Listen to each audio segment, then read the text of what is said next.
আমরা আজকে দাবি নিয়ে দাঁড়িয়েছি। আপনারা জানেন যে একজন নারী না, শিশু ধর্ষিত হচ্ছে ঘন ঘন, এবং আজকে যে রামিসা ধর্ষিত হয়েছে এবং দর্শন করার পর দর্শক তার দেহকে দ্বিখণ্ডিত করেছেন, যে কিভাবে করেছেন সেই লোমহর্ষক বর্ণনা আমি দিতে গেলে আমার সন্তানের কথা আমার মনে পড়বে, আমি আবেগে আপ্লুত হয়ে পড়বো, আমি পারছি না।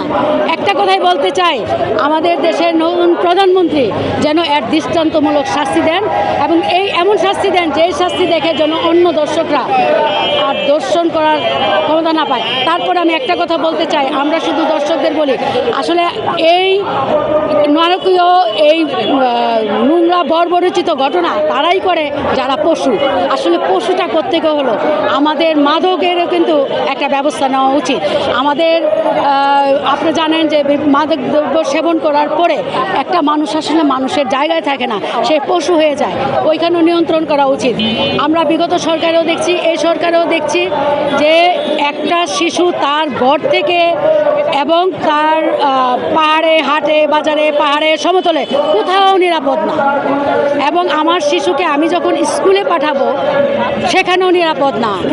একটা নারী তার গর্ভস্থল থেকে এবং 2 বছরের শিশু থেকে 65 বছরের বৃদ্ধা পর্যন্ত দর্শনের শিকার হচ্ছে।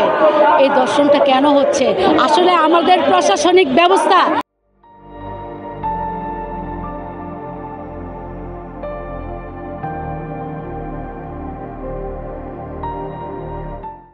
এতটাই দুর্বল, দর্শক বুক ফুলায় রাস্তায় হাঁটেন এবং দর্শনকারী যাকে দর্শিত করা হয় তার নামটা পেপার পত্রিকায় সব জায়গায় ছাপা হয়, তার নামটা কিন্তু আমরা সবাই জানি, দর্শকের নামটা কিন্তু আমরা কেউ জানি না।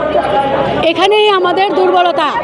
আর এখন যে রাষ্ট্র চালাচ্ছেন, যে প্রধানমন্ত্রী এসছেন, যে আইনমন্ত্রী এসছেন, তাদের কাছে আমার একটাই দাবি যে এর দৃষ্টান্তমূলক শাস্তি অবিলম্বে দেখ, নাইলে ওই ফ্যাসিস্ট সরকারের মতো উনাদেরকেও পালাইবার সময় পাবে না হয়তো এক সময়।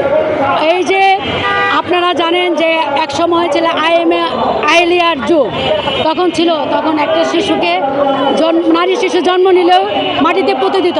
আমার মনে হয়, এটা আমার চিন্তা ভাবনায় আমার মনে হয় সেটাই সম্মানের ছিল, কারণ দর্শিত হয়ে দ্বিখণ্ডিত হয়ে পেপার পত্রিকা হয়ে মানুষ জেনে আমাদেরকে মৃত্যুবরণ করতে হচ্ছে।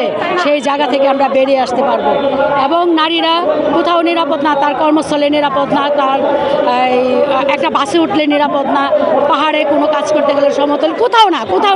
এই জন্য আমি চাই আইনের আওতায় এনে তাদেরকে দৃষ্টান্তমূলক শাস্তি দেয়, এবং এই শাস্তি যেন দৃষ্টান্তমূলকই হয়।